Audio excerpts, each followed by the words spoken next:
are in listen-only mode. Hello and welcome. My name is Aubrey Daimler.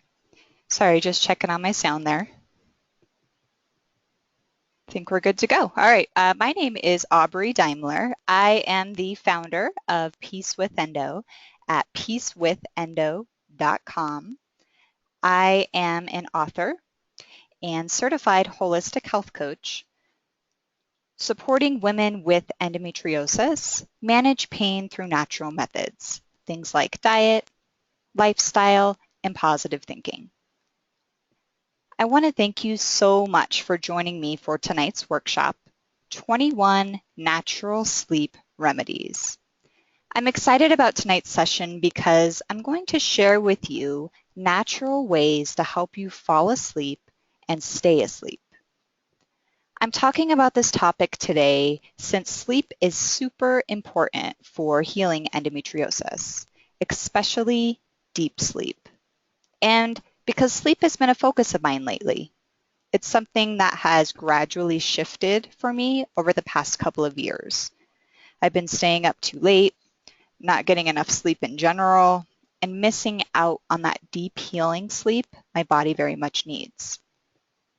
I'm assuming that if you're joining me today, that sleep is something that you struggle with too. Or maybe you just want to improve it to lay the foundation for feeling better overall.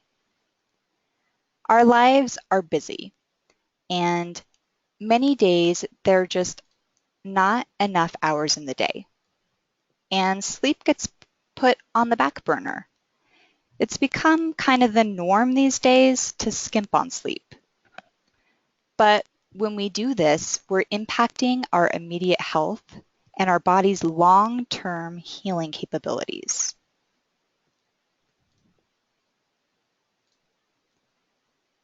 My intention with this presentation is to change your relationship with sleep and with the habits in your life that impact this vital healing component.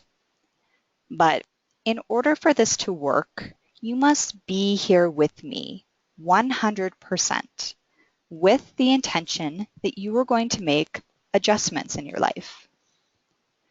The first step in all of this is tuning in today and setting your personal intention to want to improve your sleep and your daily habits that impact the health of your sleep. I'm going to share 21 strategies with you today. Take this knowledge and commit to making some of these changes. Then take a couple of minutes each day to note how you feel. Sometimes changes are subtle, and when we are in the thick of a tired fog or laying in bed unable to sleep, then it can be difficult to see progress. So when we write things down, it helps us track positive changes and other factors that could be impeding your healing journey.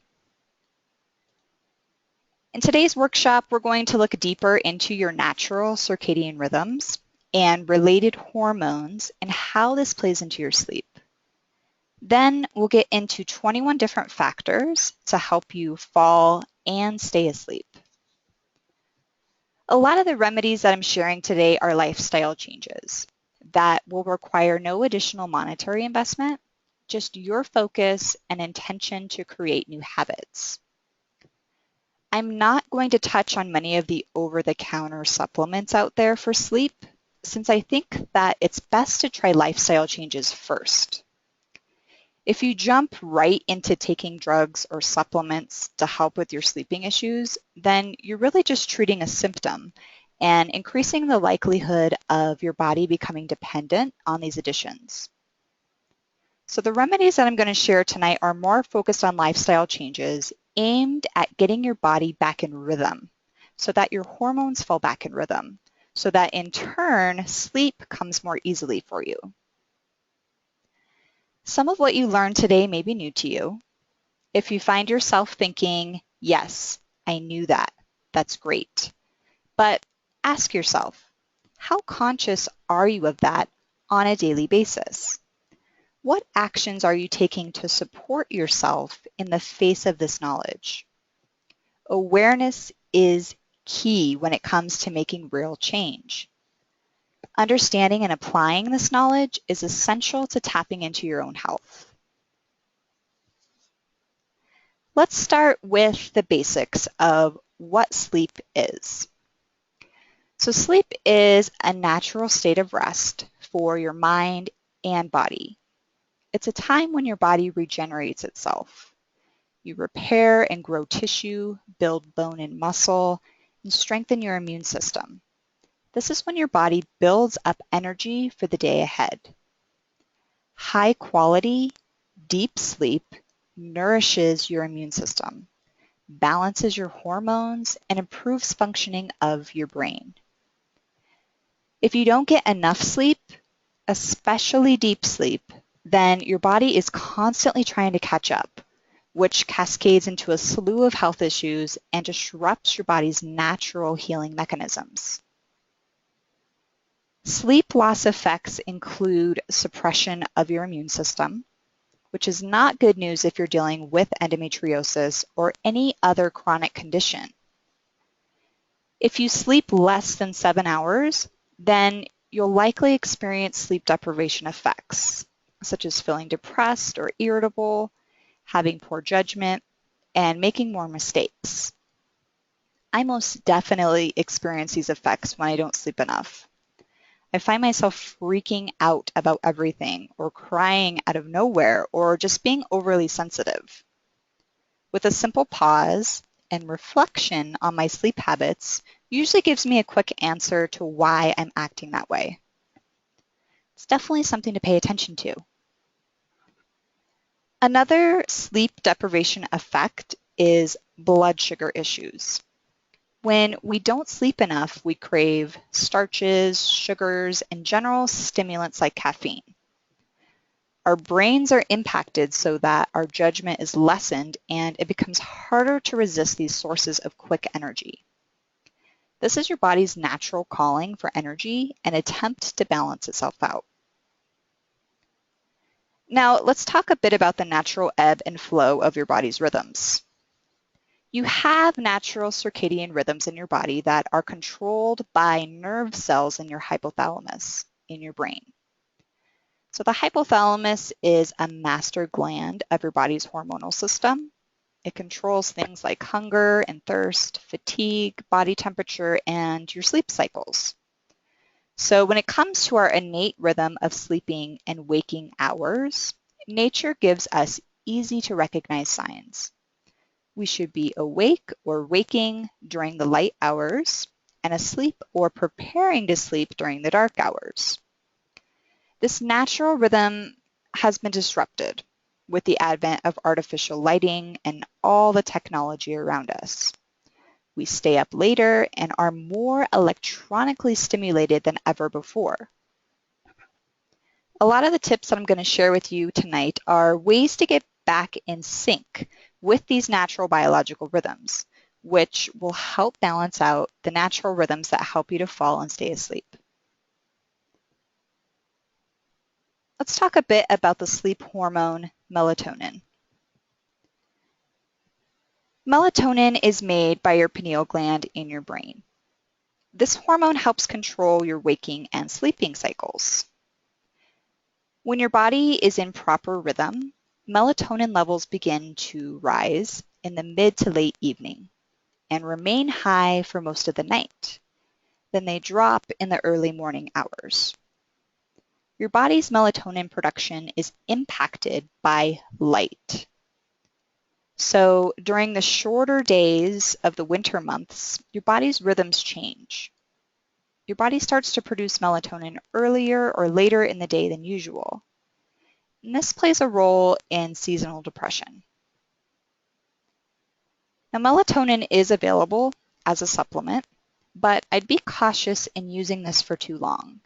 As with most hormonal supplementation, your body can begin to rely on the supplement and in turn lower or stop your natural hormonal production.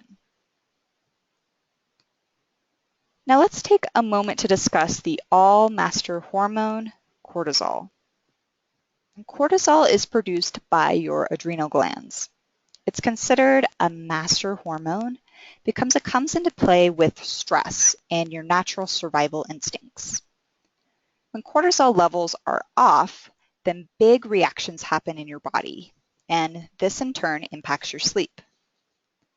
With our innate circadian rhythms, our cortisol levels should be high in the morning, providing energy to get through the day. And then cortisol levels should gradually decrease during the day until reaching lowest levels in the late evening when you're ready to go to sleep. So if your cortisol levels are off, either too high or too low, then sleep disturbances are likely. If your cortisol levels are too high before bed, then your body has a hard time relaxing enough for sleep. So your mind and your body don't want to shut off. Have you been there? I know I totally have. When your adrenals are fatigued, then your natural cortisol rhythms flip-flop. So cortisol levels are too low in the morning and too high at night. I think that adrenal fatigue is pretty common with endometriosis. Needless to say, this can make things difficult. You're tired throughout the day, then when you finally lie down for sleep, you're wide awake. Cortisol is also essential for maintaining your blood sugar levels, so the food choices that we eat play a big role. To help balance out blood sugar levels and keep cortisol levels in check, it's a good idea to eat healthy fats and protein with each meal and avoid eating at least 90 minutes before you go to bed. Now that we have a better idea about the role of cortisol, let's talk a bit about caffeine. Caffeine has a powerful stimulant-like effect on your nervous system. Thus, it impacts your sleep. Let me preface by saying that I love coffee. I am a writer and an artist and have recognized that this glorious substance is like fuel for focus.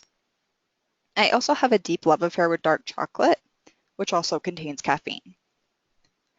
But let's be honest, caffeine impacts our bodies. It wires us up, and in turn, it increases cortisol levels. So if you choose to partake, make sure it's early in the day. The later in the day you have it, the more it's going to disrupt your sleep.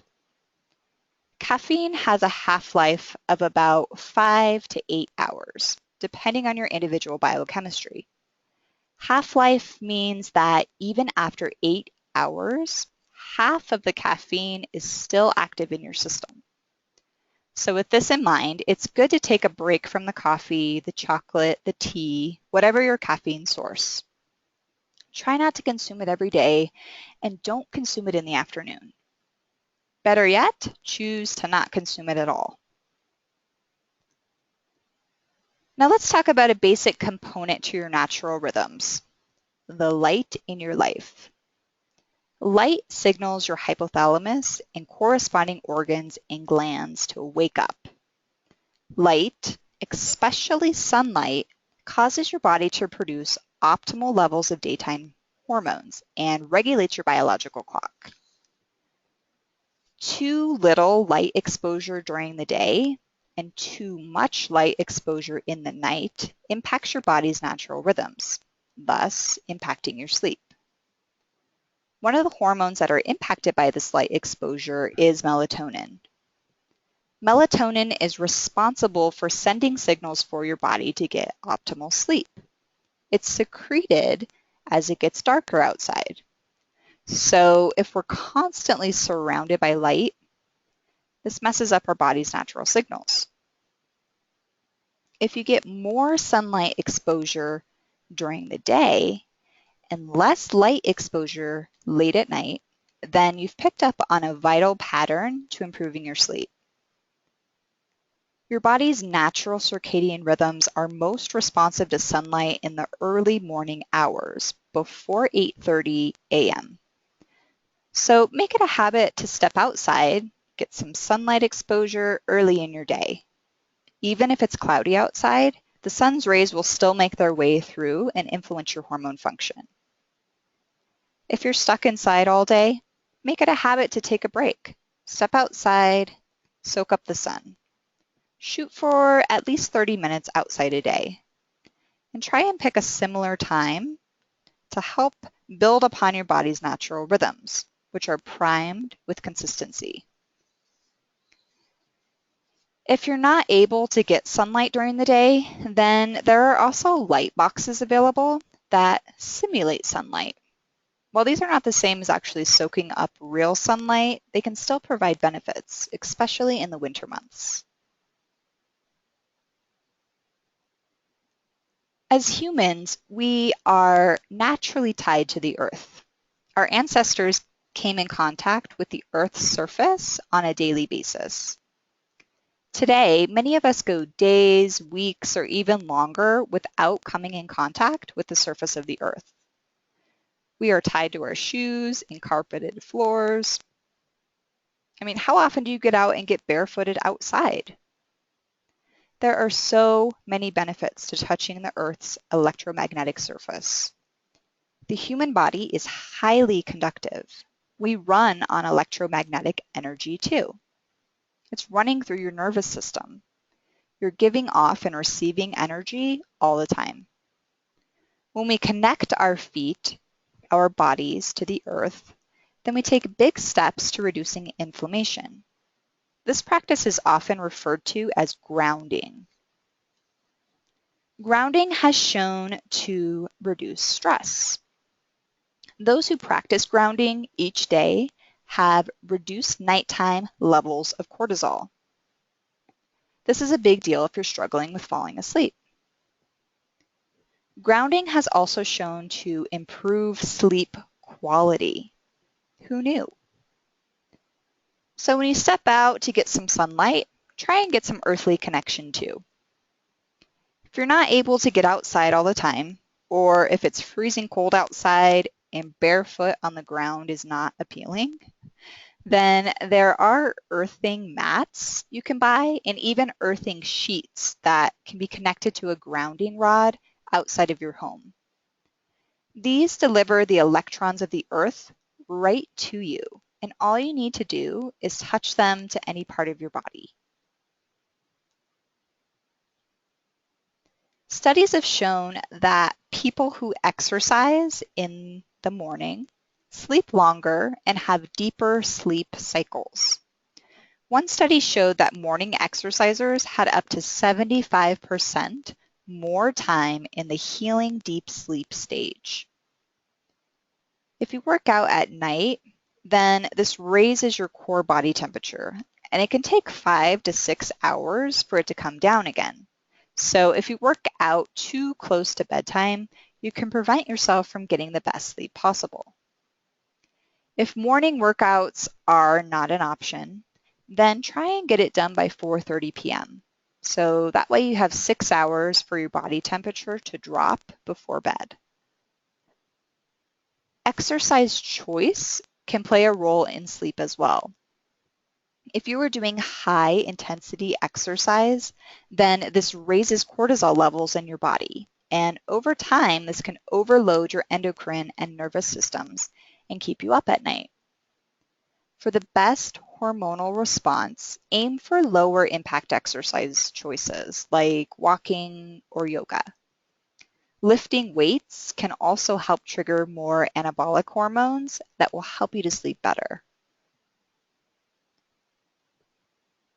Your body and your brain love to fall into patterns, into habits.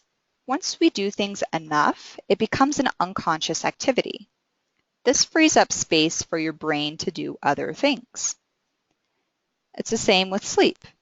When we develop our own bedtime routines, then we train our brains to know when sleeping and waking times are. It's a way of programming our internal clocks. It establishes a clear association between specific activities and sleep. I'm going to share with you some ideas of things to do during this time to help prepare your body and mind for sleep. This starts with having a consistent bedtime.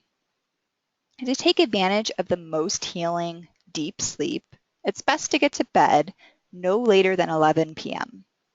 10 p.m. is better.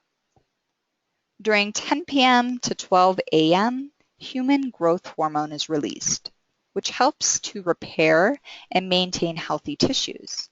So why not take advantage of that? If you consistently miss out on the sleep time, then you're not going to feel as rested or energetic as you could the next day.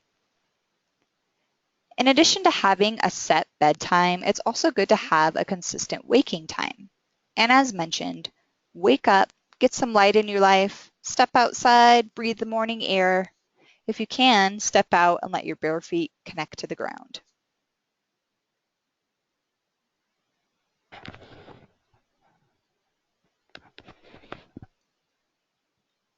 It's suggested to turn off your computers, your phone, your tablet at least 90 minutes before bed. The artificial blue light emitted by electronic screens triggers your body to produce cortisol. This light is emitted from your computer, tablet, television, and smartphone.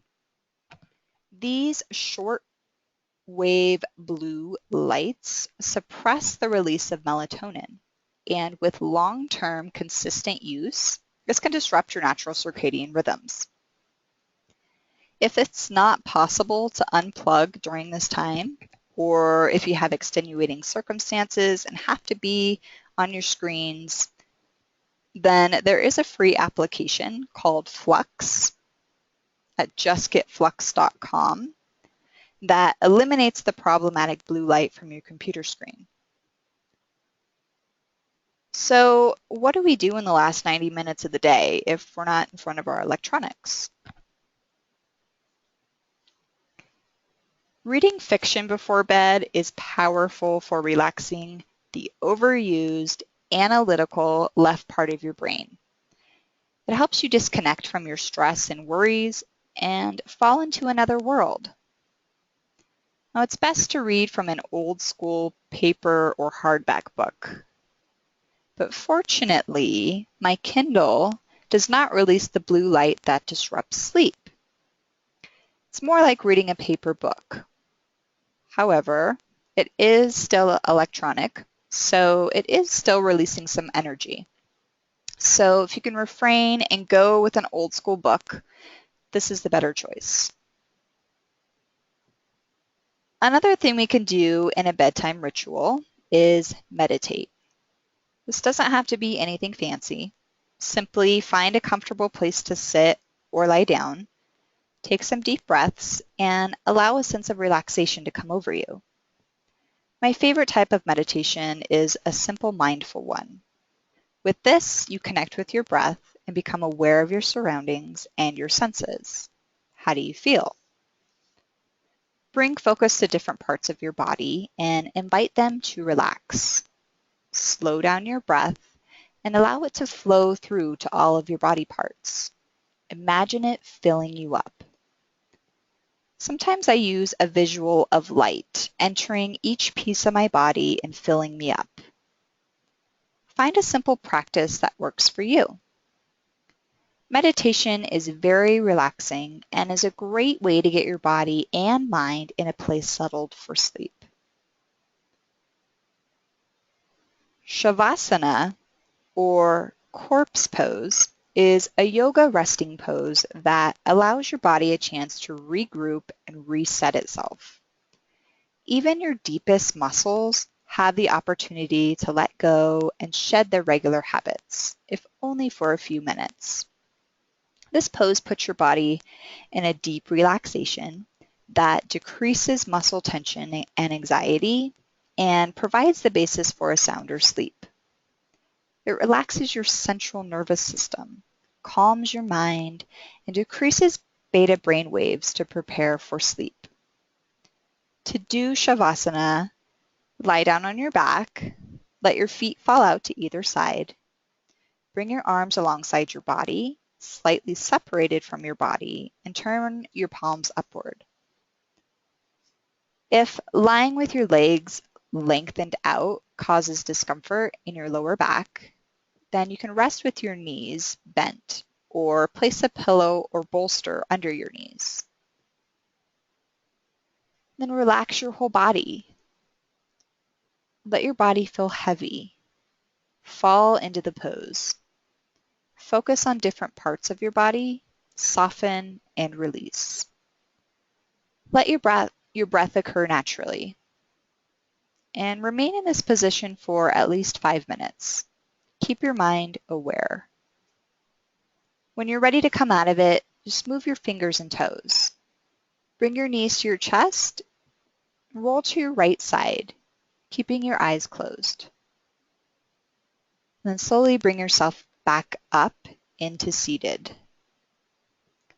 Now you can take your Shavasana even further by doing a Yoga Nidra.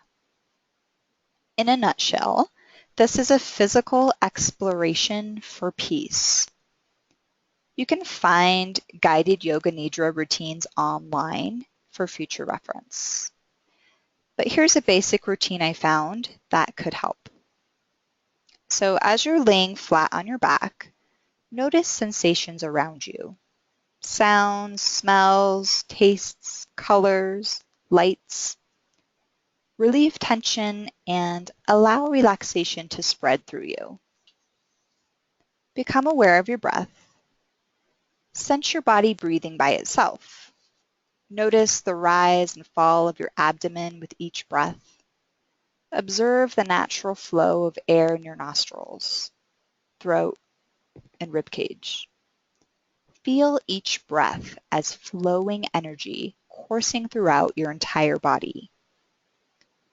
Without judging or trying to change anything, welcome your feelings and emotions that are present in your body and mind. Also, notice opposite sensations and emotions. If you feel worry, call up feelings of serenity. If you feel tense, experience ease. Sense each feeling and its opposite within your body. Witness your thoughts. Notice and welcome the thoughts, memories, and images that are present in your mind. Observe your thoughts without judging them or trying to change them. As you come upon beliefs that you hold upon yourself, bring to mind and experience their opposites, welcoming your experience just as it is. Experience joy. Welcome sensations of joy, well-being, or bliss, spreading through your body and into the space around you. With every exhalation, experience sensations of warmth, joy, and well-being radiating throughout your body. At your own pace, transition back to your waking life, reorienting to your surroundings. Come back slowly, pause for a moment, and feel grateful for taking this time for yourself.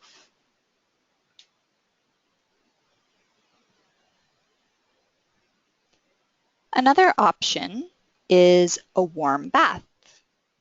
Water can have a very calming effect and is a great way to unwind and relax. Make sure the water isn't too hot, and when you're done, give yourself several minutes for your body temperature to drop before you go to bed. One way to make your bath even better is to add magnesium. Magnesium is a vital mineral that plays a key role in the signals that travel through the nerves in our bodies. When your body is in short supply of magnesium, then you may experience pain and cramping in your muscles. And magnesium helps keep cortisol under control, which, as we've seen, is a big deal for sleep. Magnesium is also a key component in regulating melatonin. Now, magnesium is in shorter supply in today's food supply as a result of farming practices that have stripped the soil of minerals, along with the overuse of chemical fertilizers. Food processing also depletes natural sources of magnesium, and further chemical agents like aspartame, MSG, alcohol, and birth control pills deplete your body even further of this important mineral. Even when we eat the right foods, we still may not be getting the magnesium we need. So it doesn't hurt to supplement, but be careful, as too high a dose can cause loose bowels, and we don't need any of that. While you can supplement with a pill form of magnesium, a lot of the benefits of this are lost in the digestive process.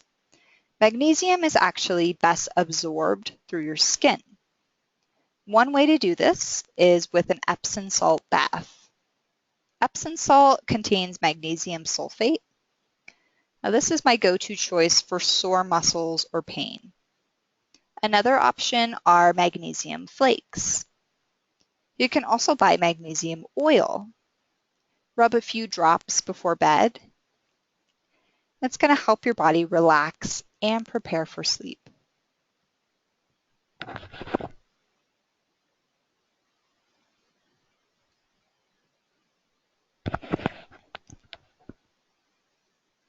Now, a glass or two of tart cherry juice, at least 30 minutes before bedtime, could improve sleep. This is due to the melatonin content of the fruit. Studies have shown that tart cherry juice increases sleep efficiency and could be beneficial in managing disturbed sleep. Tart cherries also have anti-inflammatory properties, which further helps with sleep regulation.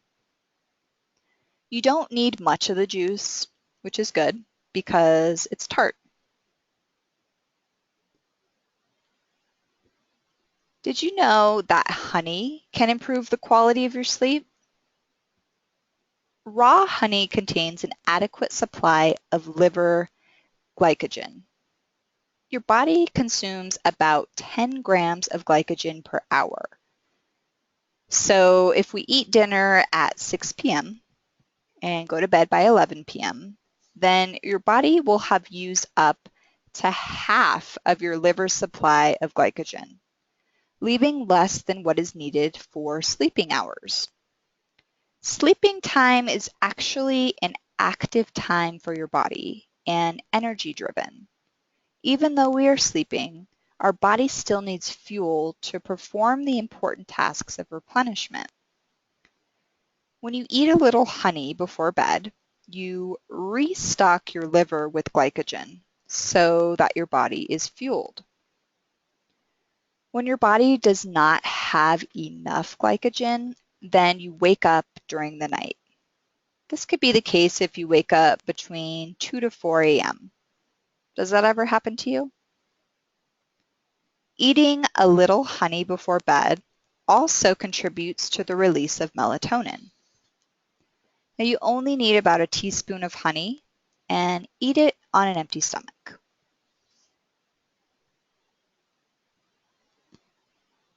There are many essential oils that also help with sleep. My favorite is a blend by doTERRA called Serenity. It's a combination of high quality essential oils that help to relax your body and mind while creating a sense of peace and well-being. Serenity contains these herbs that all benefit sleep: lavender, sweet marjoram, Roman chamomile, ylang ylang, and Hawaiian sandalwood. To use, you can either diffuse it before you go to bed during your bedtime ritual, or you could put a couple of drops on your feet. When you put essential oils on your feet, this helps disperse it through your body.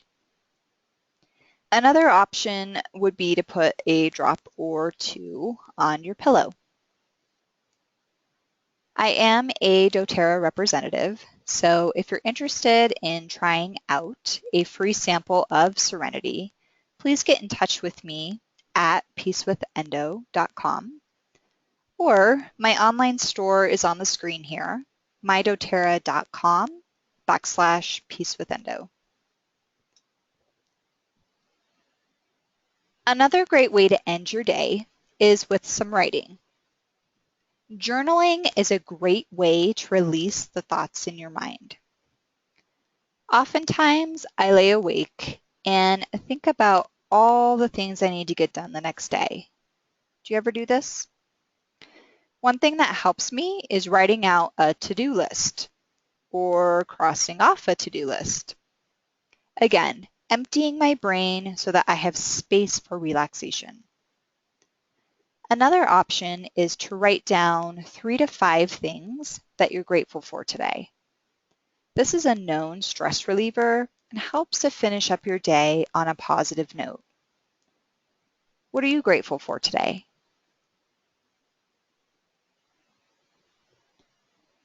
Now that we've talked about things to do to help your body relax to become part of your bedtime routine, let's talk about improvements to make to your actual sleeping environment.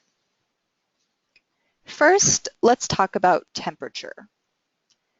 The temperature of our bodies have a very strong influence on our natural ability to sleep. When it's time for your body to rest, there's a natural drop in body temperature. If your body temperature stays too high, then it's hard for your body to get into a state for restful sleep. The ideal temperature for sleep is cool, about 60 to 68 degrees Fahrenheit.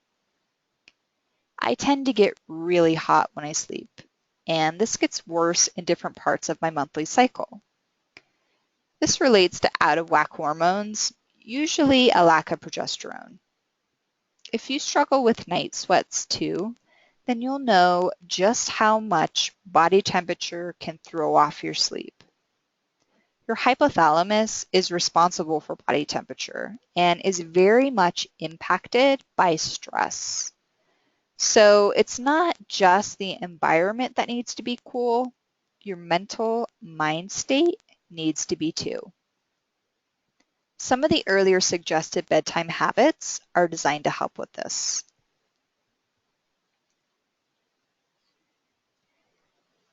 Having light sources of any kind in your bedroom can disrupt your sleeping patterns.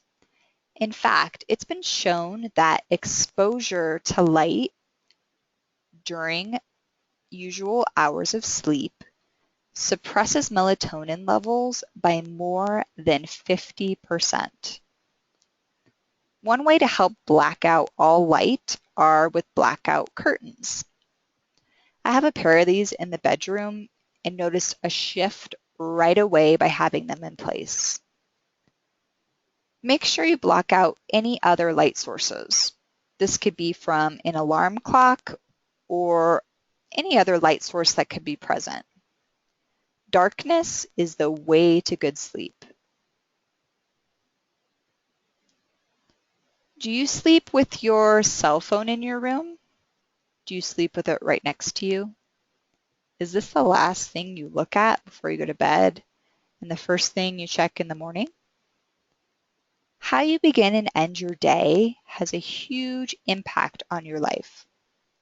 Studies have shown that using cell phones before bed cause people to take longer to reach deep stages of sleep, meaning less time spent in this critical healing time.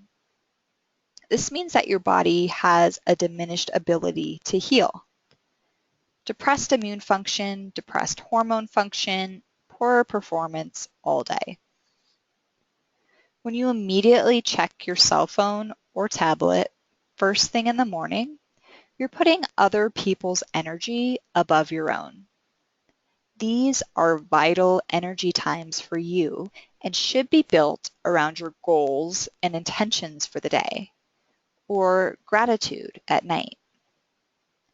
Not the latest updates on Facebook or the latest email in your inbox.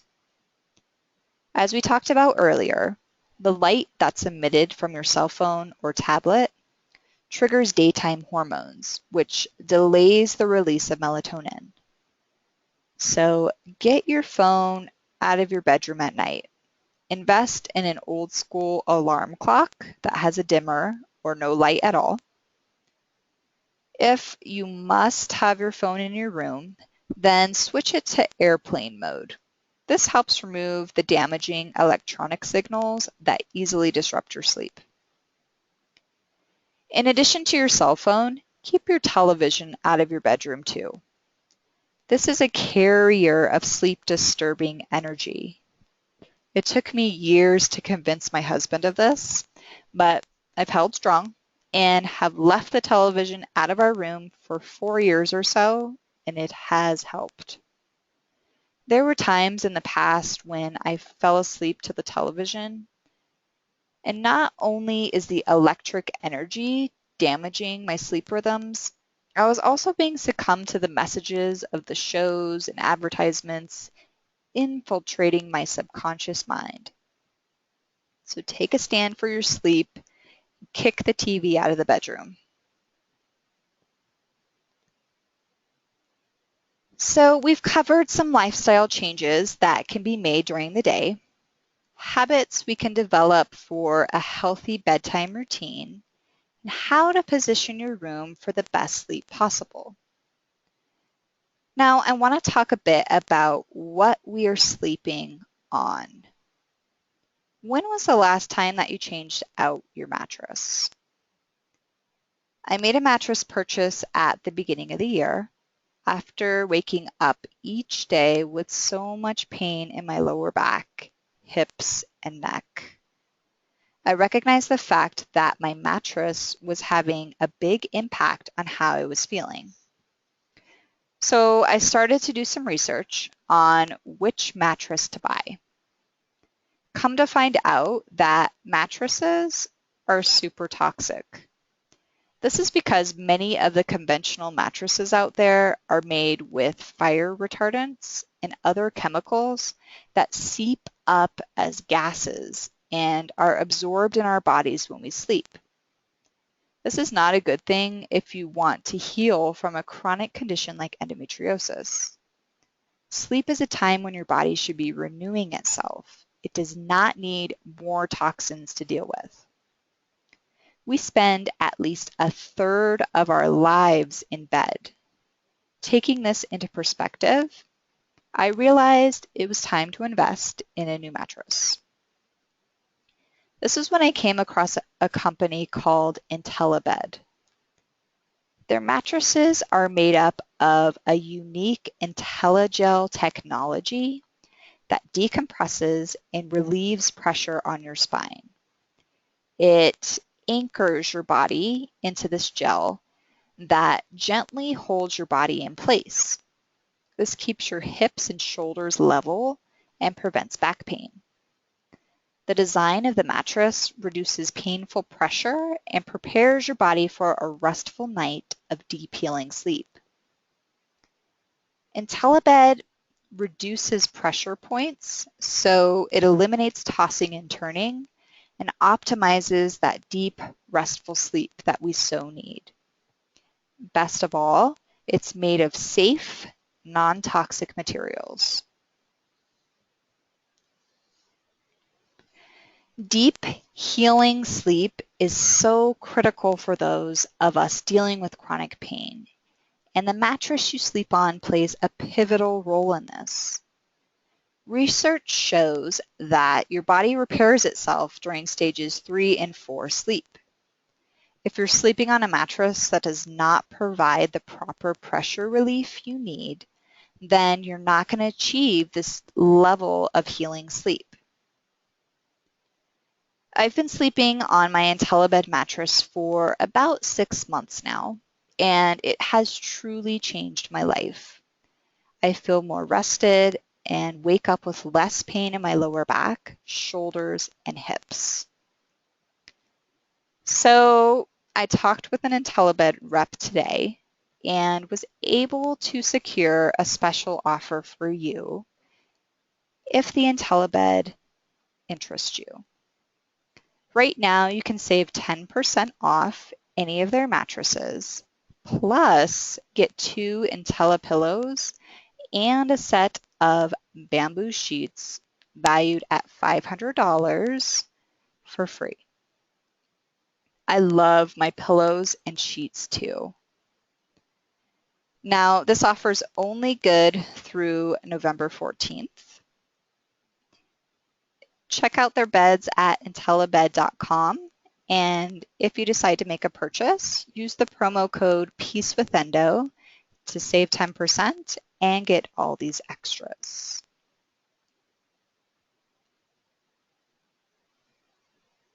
And there we have it, 21 suggestions to help you get better sleep. We've covered a lot tonight. We looked deeper into your natural circadian rhythms and sleep-related hormones, such as cortisol and melatonin. And I've shared tips to help you rebalance these rhythms, how to start your day with sunlight, earthly connection, and exercise, how to wind down for sleep with a consistent bedtime routine away from the screens, and how to prepare your sleeping area to get your best sleep possible. I hope that you've picked up some tips to help you. You may have jotted down 1 or 2 ideas to try. But I ask you, is this presentation going to change your sleeping habits? Are you going to remember all that I shared tonight? Take it and implement it into your life? Perhaps. Or you may be feeling overwhelmed. 21 changes is a lot, right? So what if you broke the changes down into daily goals and built upon them? When we take smaller steps, then it's easier to create more sustainable change.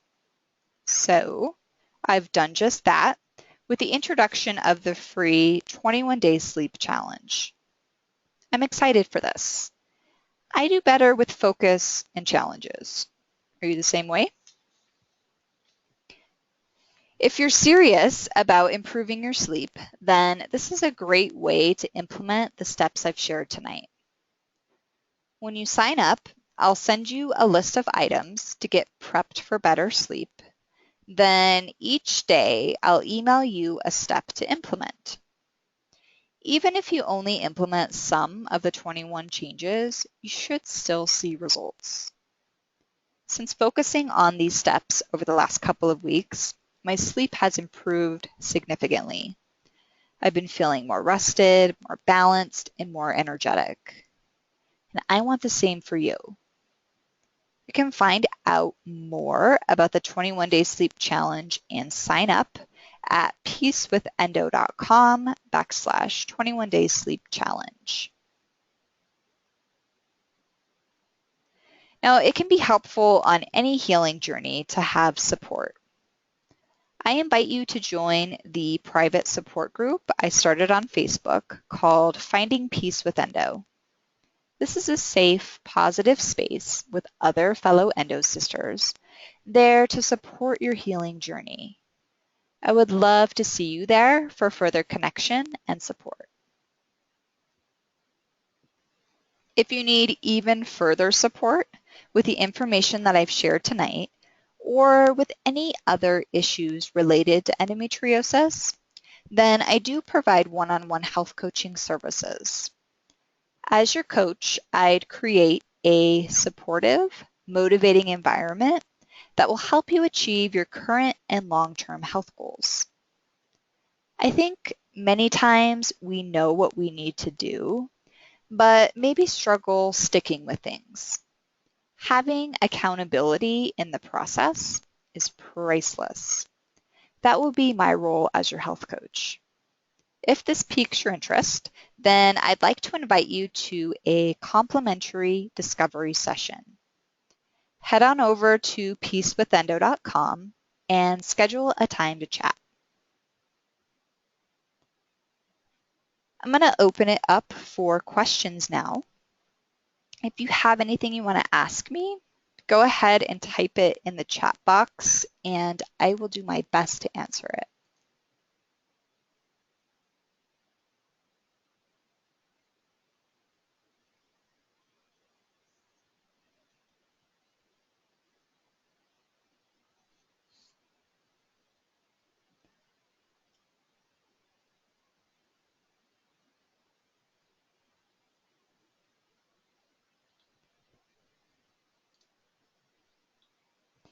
If you have any additional questions, please feel free to get in touch with me at peacewithendo.com or on Facebook or Twitter at peacewithendo. I want to thank you so much for sharing your time with me tonight. I hope that this was helpful, and I hope to connect with some of you further. Sending you all love, healing, and deep sleep. Good night.